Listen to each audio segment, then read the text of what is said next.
Best varicose veins చికిత్సనే పొందండి. నొప్పి లేని చికిత్స కోసం సంప్రదించండి ఎబిస్ హాస్పిటల్. సుమన్ టీవీ ప్రేక్షకులకు నమస్కారం. ప్రస్తుతం మనతో పాటు ఉన్నారు సంకల్ప మందిర్ నిర్వాహకులు, ప్రముఖ జ్యోతిష్యులు బ్రహ్మశ్రీ నందిపట్ల శ్రీహరి శర్మ గురువు గారు. వారితో మాట్లాడదాం. గురువుగారు నమస్కారం. గురువుగారు, వాగర్థావివ సంపృక్తౌ వాగర్థ ప్రతిపత్తయే జగతః పితరౌ వందే పార్వతీ పరమేశ్వరౌ. ఆదిత్యాయ చ సోమాయ మంగళాయ బుధాయ చ గురుశుక్ర శనిభ్యశ్చ రాహవే కేతవే నమః. శృంగేరి జగద్గురు పీఠాధిపతులకి, కంచి పీఠాధిపతులకి నమస్కారములు తెలియజేసుకుంటూ కార్యక్రమాన్ని ప్రారంభిద్దాం. గురువుగారు, మరి ఆ పరమేశ్వరునికి ఎటువంటి పుష్పాలతో కనుక అర్చిస్తే గనక ఎటువంటి దోషాలు పోతాయి తెలియజేస్తారా గురువుగారు? ఆ వివరణ ఒకసారి. తప్పకుండానమ్మా. మహాశివరాత్రి 15వ తారీఖు రోజున వస్తుంది, ఆదివారం అయింది. అందరూ కూడా, అందరికీ తెలిసినటువంటిది ఈశ్వరో అభిషేక ప్రియ. అవును గురువుగారు. అలాగే విష్ణు అలంకార ప్రియ, భాస్కరో నమస్కార ప్రియ. అయితే ఇక్కడ గమనించాల్సిన అంశం ఏంటంటే, ఏ దేవుడికి పూజ చేసినా ఆఖరణ ప్రతి దేవతకైనా దేవుడికైనా అర్చన చేస్తాం, పుష్పాలతో కానీ దళాలతో కానీ. అయితే ఈ అర్చన చేసేటువంటి విధానంలో ఒక్కొక్క దేవతకి ఒక్కొక్క విధానం ఉంటే, పరమేశ్వరుడికి మాత్రం చాలా గొప్పగా చెప్పబడే అనేక ద్రవ్యాలు, అనేక పుష్పాలతో అర్చన, అనేక ద్రవ్యాలతో అభిషేకము, ఇవన్నీ పరమేశ్వరునికి సంబంధించినవి చెప్పబడ్డాయమ్మా. కాబట్టి ఇక్కడ మనము చెప్పదలుచుకున్నటువంటిది ఏంటంటే, ఏ ఏ పుష్పములు చాలా పరమేశ్వరునికి ప్రీతికరమో మనం తెలియచేసే ప్రయత్నం. ఎందుకనంటే ఒక్కొక్క పుష్పాన్ని మించి ఇంకొక పుష్పం చాలా ఇష్టమట, ఆ పుష్పాన్ని మించి ఇంకొక పుష్పం అంటే ఇష్టమట. ఇలా చెప్పుకుంటూ పోతే అనేక పుష్పాలలో ఆఖరణ ఏ పుష్పము పరమేశ్వరుడు చాలా ఇష్టపడతాడు, అన్నీ ఇష్టమే కానీ గ్రేడ్స్ అన్నమాట. కాబట్టి మనకు తెలియకుండానే మనం అనేక పుష్పాలతో మనం పూజ చేస్తాం. కానీ ఈ పుష్పం పూజించడం వల్ల ఇంత మహత్యం ఉందా అని చెప్పి మనం ఇప్పుడు చెప్పబోతున్నాం. అందరూ తెలుసుకోవచ్చు. వీక్షించేటువంటి ప్రేక్షకులను గమనించాల్సింది, ఈ 15వ తారీఖు మహాశివరాత్రి సందర్భంగా మన పీఠమాధ్వర్యంలో మహిమాన్విత కాశీక్షేత్రంలో విశ్వేశ్వర దేవాలయ ప్రాంగణ సమీపంలో సాయంకాలం 8 గంటలకి మీ యొక్క సంకల్పం నెరవేరడం కోసం రుద్రపారాయణం, రుద్రాభిషేకాలు జరపబడతాయి. కాబట్టి 15వ తారీఖు రోజున సాయంకాలం 6 గంటల లోపల ఈ కార్యక్రమంలో మీ గోత్రనామాదులు నమోదు చేసుకోవచ్చు. అలాగే 17వ తారీఖు రోజున అమావాస్య, పంచగ్రహ కూటమి, సూర్యగ్రహణం కూడా ఏర్పడుతుంది. మన భారతదేశంలో కనిపించని గ్రహణానికి ఆచారాలు, నియమాలు పాటించాల్సిన పని లేదు. కానీ దీని ప్రభావం ప్రపంచవ్యాప్తంగా కొన్ని రాశులలో జన్మించిన వారికి ఉంటుంది. కాబట్టి ఈ 17వ తారీఖు రోజున మధ్యాహ్నం 3 గంటలకి కాశీక్షేత్రంలో వృషభ, మిథున, కర్కాటక, సింహ, తుల, వృశ్చిక, మకర, కుంభ, మీన రాశుల్లో జన్మించినటువంటి వారికి ఈ గ్రహణ దోష నివారణార్థమై చండీ హోమము, మృత్యుంజయ, రుద్ర, సుదర్శన, సుబ్రహ్మణ్య, కాలభైరవ, శనిదోష నివారణ హోమాలు జరిపించి శక్తిపాతము చేసినటువంటి కరుంగలి మాల ఇవ్వడం జరుగుతుంది. అవకాశం ఉన్న వాళ్ళు 17వ తారీఖు రోజున మధ్యాహ్నం 1 గంట లోపల స్క్రీన్పై కనిపిస్తున్న నెంబర్కి కాంటాక్ట్ చేసి మీ గోత్రనామాదులు నమోదు చేసుకోవచ్చు. అవకాశం ఉంటే 2 కార్యక్రమాల్లో నమోదు చేసుకుని, లేదైనా ఒక కార్యక్రమంలో నమోదు చేసుకోవచ్చు. ఇక పరమేశ్వరునికి సంబంధించినటువంటి పుష్పాలలో గనక చూసుకుంటేనమ్మా, తెల్ల జిల్లేడు పుష్పమును భక్తితో శివునికి సమర్పిస్తే 10 బంగారు నాణాలు సమర్పించిన పుణ్య ఫలితం వస్తుందట. అలాంటి 1000 జిల్లేడు పుష్పములు సమర్పించినటువంటి పుణ్యము ఒక్క గన్నేరు పుష్పంతో సమర్పించడం వల్ల వస్తుందట. అటువంటి 1000 గన్నేరు పుష్పాలు సమర్పిస్తే వచ్చే ఫలితము ఒక్క మారేడు దళము వల్ల వస్తుందట. అటువంటి 1000 మారేడు దళములు సమర్పిస్తే వచ్చే ఫలితము మనకు ఒక్క పద్మపత్రము, అంటే తామర పువ్వులో ఉండే ఒక్క రేకుని పరమేశ్వరుడికి ఇవ్వడం వల్ల అంతటి ఫలితం వస్తుందట. అటువంటి 1000 పద్మపత్రములు ఇచ్చిన ఫలితము ఒక్క నాగమల్లి పుష్పముని అర్చించడం వల్ల వస్తుందట. అటువంటి 1000 నాగమల్లి పుష్పాలని అర్చిస్తే, అంటే సమర్పిస్తే వచ్చే పుణ్యము ఒక్క ఉమ్మెత్త పువ్వు సమర్పించడం వల్ల వస్తుందట. అటువంటి 1000 ఉమ్మెత్త పువ్వులని సమర్పించే వచ్చే ఫలితము ఒక్క వాకుడు పువ్వుకి వస్తుందట. అటువంటి వాకుడు పువ్వులు 1000 సమర్పిస్తే వచ్చే ఫలితము ఒక్క తుమ్మి పువ్వుకి వస్తుందట. అటువంటి 1000 తుమ్మి పువ్వులతో సమర్పించిన ఫలితము ఒక్క దర్భ పువ్వుకి వస్తుందట. అటువంటి 1000 దర్భ పువ్వులని సమర్పిస్తే వచ్చే ఫలితము ఒక్క జమ్మి పత్రము సమర్పిస్తే వస్తుందట. అటువంటి 1000 జమ్మి పత్రములు సమర్పిస్తే వచ్చే ఫలితం ఒక్క నల్ల కలువ పువ్వు సమర్పిస్తే వస్తుందట. కాబట్టి పుష్పజాతులలోకెల్లా నల్ల కలువ పువ్వు చాలా శ్రేష్టము, పరమేశ్వరునికి అత్యంత ప్రీతికరము. అటువంటి 1000 కలువ పువ్వులతో ఎవరైతే ఈశ్వరుని అర్చిస్తారో వాళ్ళు శివలోకాన్ని తప్పకుండా పొందుతారు. అలాగే ఉమ్మెత్త పువ్వులతో ఎవరైతే శివుని అర్చిస్తారో 1,00,000 గోవులు దానం చేసినటువంటి పుణ్య ఫలితం వస్తుంది. ఎవరైతే మారేడు దళముతో ఈశ్వరునికి అభిషేకము అర్చన చేస్తారో మహాపాపముల నుండి విముక్తి అవుతారని మనకు శివపురాణంలో చెప్పబడి ఉందమ్మా. గురుగారు, మరి ఎటువంటి పుష్పాలతో అర్చిస్తే ఎటువంటి దోషాలు తొలగిపోతాయి, ఆ వివరణ కూడా తెలియజేస్తారా గురుగారు? తప్పకుండానమ్మా. ఇక్కడ ఏంటంటే పరమేశ్వరునికి మనం ఇంతకుముందు ఏ పుష్పాలు ఇష్టము, ఏ పుష్పాల కంటే ఏ పుష్పం ఇంకా గొప్పదైన పుణ్య ఫలితం వస్తుంది అనేటివి తెలియజేసుకున్నాం. ఇప్పుడు ఏ పుష్పాలని అర్చించడం వల్ల ఎటువంటి మానవుడు చేసిన దోషాలు, మానవుడికి కలిగినటువంటి దోషములు తొలగిపోతాయో మనం తెలుసుకుందాం. వీక్షించేటువంటి ప్రేక్షకులు కూడా ఈ యొక్క మహాశివరాత్రి సందర్భంగా కాశీ క్షేత్రంలో మహాశివరాత్రి రోజున 15వ తారీఖు ఫిబ్రవరి సాయంకాలం 8 గంటలకి విశ్వేశ్వరుని దేవాలయ ప్రాంగణ సమీపంలో మీ యొక్క సంకల్పం నెరవేరడం కోసం రుద్రపారాయణం, రుద్రాభిషేకం జరిపించడం జరుగుతుంది. 15వ తారీఖు సాయంత్రం 6 గంటల లోపల మీరు గోత్రనామాదులు నమోదు చేసుకోవచ్చు. అలాగే 17వ తారీఖు పంచగ్రహ కూటమి, అమావాస్య, సూర్యగ్రహణం. మన భారతదేశంలో కనిపించదు, ఆచార నియమాలు పాటించాల్సిన పని లేదు.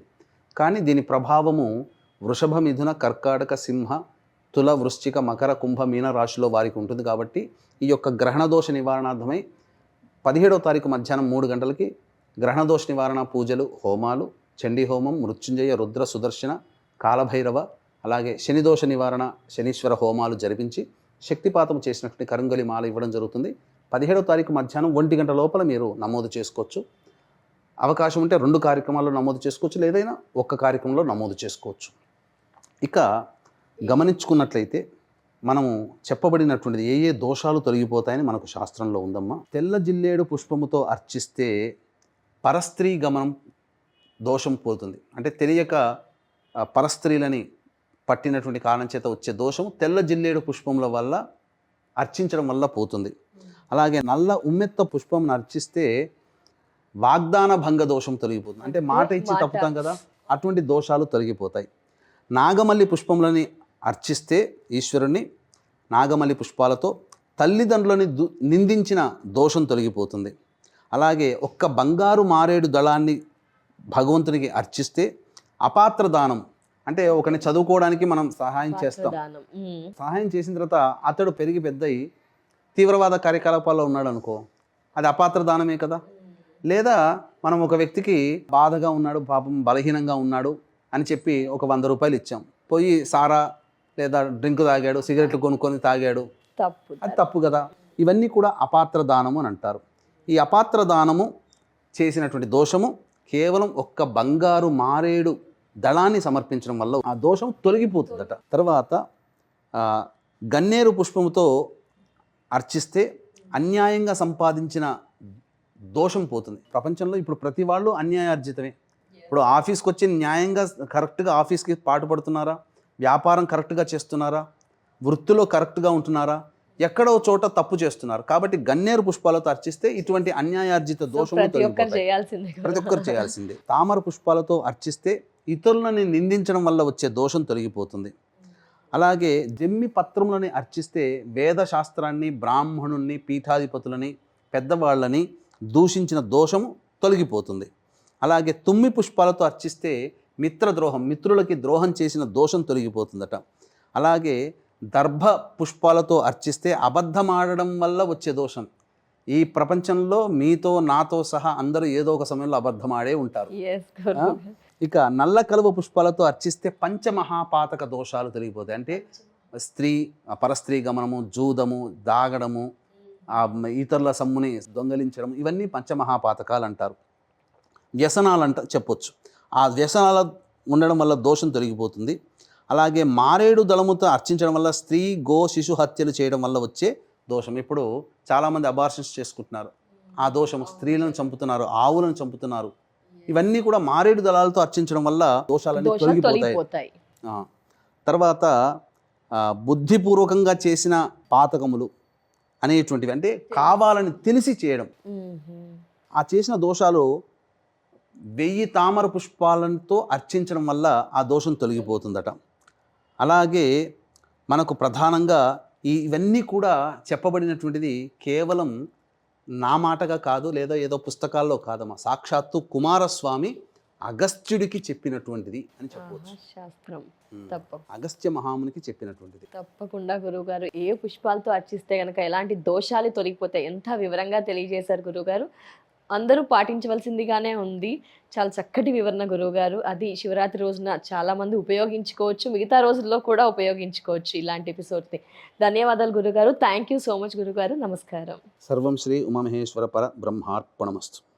గురుగారు, మరి మహాశివరాత్రి రోజున ఆ మహాశివునికి ఎలాంటి ద్రవ్యాలతో ఏ విధంగా అభిషేకాలు చేయాలి అంటారు గురువుగారు? మహాశివరాత్రి పర్వదినం సందర్భంగా ప్రతి వ్యక్తి కూడాను తనకు తోచినంతగా ద్రవ్యముతో ఆ ఈశ్వరుని అభిషేకం చేసి ఎంతో పరమానంద భరితుడవుతాడు, గొప్ప పుణ్యాన్ని సంపాదించుకుంటాడు. సంవత్సరానికి ఒక్కసారి వస్తుందమ్మా. ఇంతటి మహాశివరాత్రి రోజున కొన్ని ద్రవ్యాలతో ఈశ్వరునికి అభిషేకం చేస్తే మనకు శివపురాణం ప్రకారము, శైవ ఆగమం ప్రకారము కొన్ని ద్రవ్యాలు చెప్పబడ్డాయి. మనకు తెలియకుండానే ఆ ద్రవ్యాలతో చేస్తున్నాం, కానీ తెలిసిన తర్వాత చేస్తే ఇంకా భక్తిగా చేస్తాం కదా.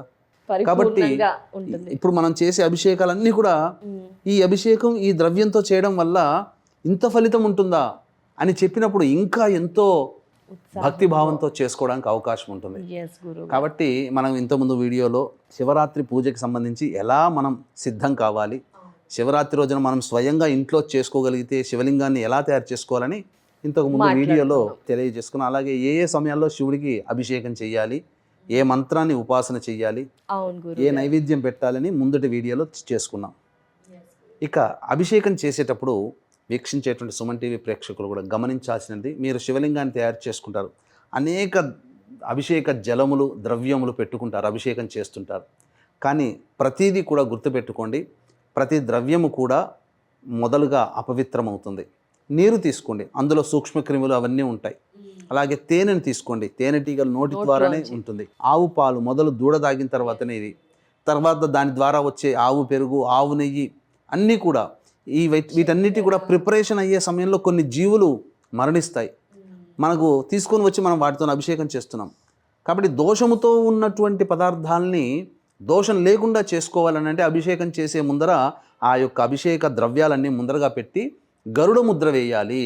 గరుడ ముద్ర అన్నప్పుడు ఈ ఎడమ చేయి ఇలా, కుడి చేయి ఇలా, బొటన వేళ్ళని రెండింటిని ఇట్లా కలిపి ఇది గరుడ ముద్ర. ఆ అభిషేక ద్రవ్యాలకి ఇలా చూపించాలమ్మా, ఇలా చూపించాలి గరుడ ముద్ర. సాధారణ రోజుల్లో కూడా ఇలా చేసుకోవచ్చు. సాధారణ శివరాత్రి కాబట్టి మనం అందరికీ తెలియాలి ఈ యొక్క సంబంధించి, ఇది చాలా సాధారణంగా చేసేటువంటిది తప్పు. ఈ తప్పుని మనం సరిదిద్దుకోవాలి.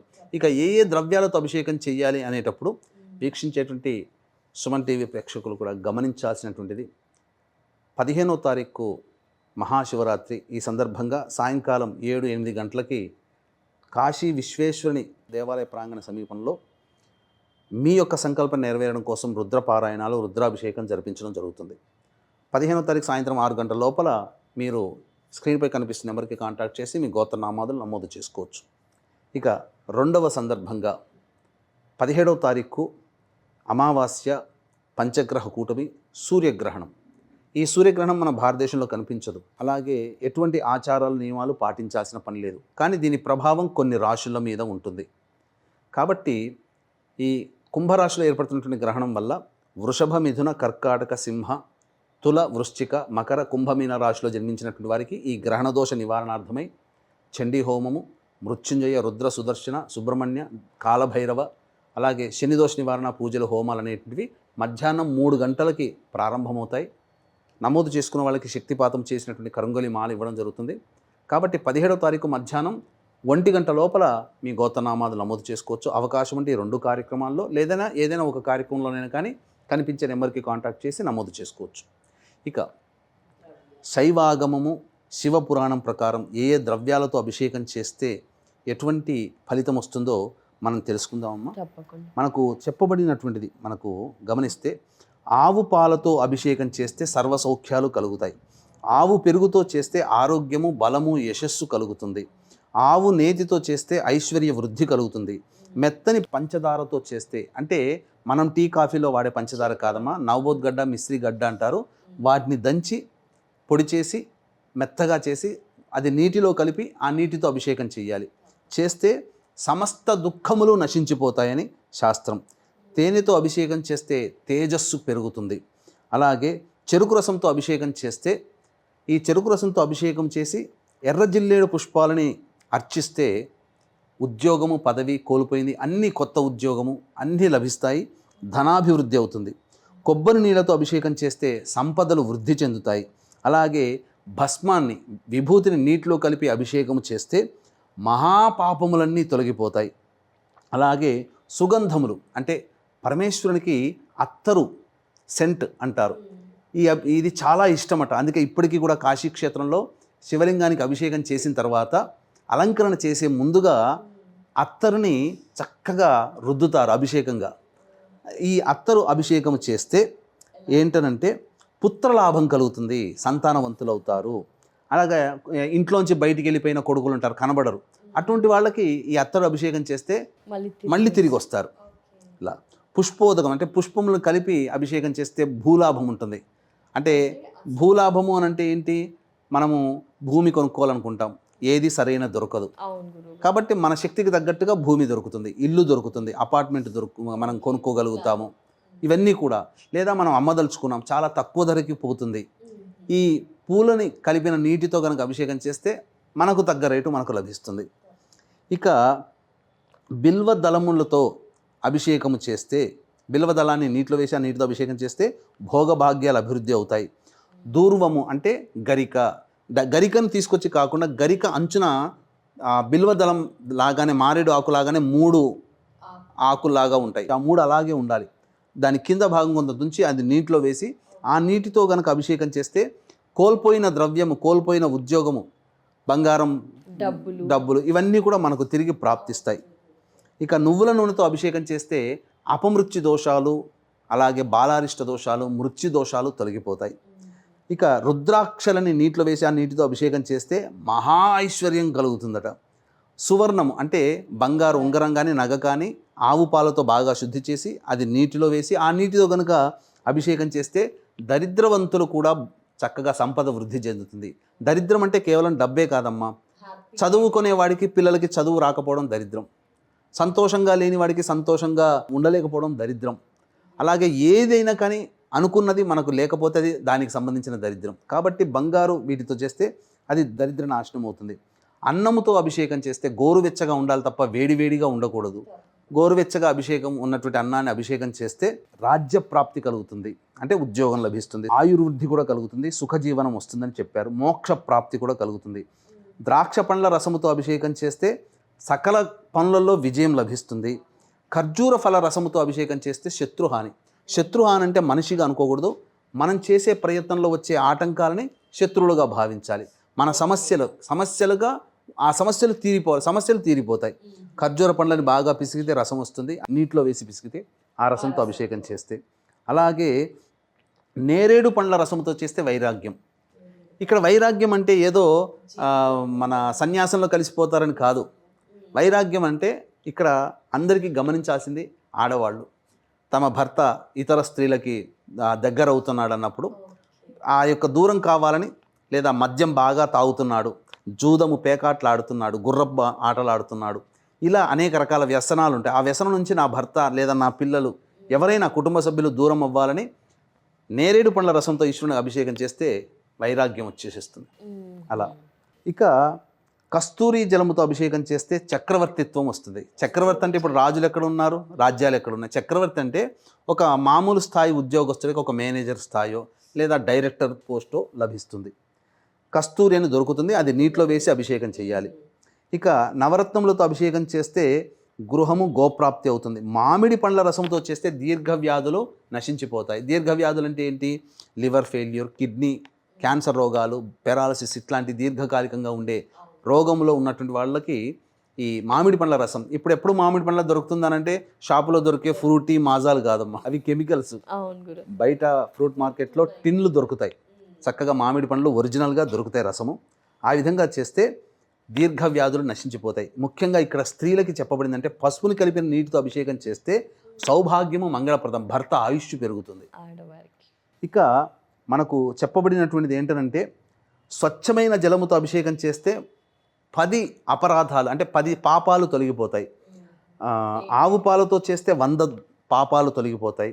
ఆవు పెరుగుతో చేస్తే 1000 పాపాలు, ఆవు నేతితో చేస్తే 3000 పాపాలు, పట్టు తేనెతో చేస్తే 5000 పాపాలు, అలాగే పంచదార పానకంతో చేస్తే 8000 పాపములు, చెరుకు రసంతో చేస్తే 10,000 పాపములు, మామిడి పండ్ల రసంతో చేస్తే 20,000 పాపములు, కొబ్బరి నీళ్ళతో చేస్తే 30,000 పాపములు, ద్రాక్ష పండ్ల రసముతో చేస్తే 1 అర్బుదం అంటే 1,00,000, నువ్వుల నూనెతో చేస్తే 2 అర్బుదములు అంటే ఈ సంబంధించినటువంటి 2 లక్షల పైగా చేసినటువంటి పాపములన్నీ కూడా తొలగిపోతాయని చెప్తుంది.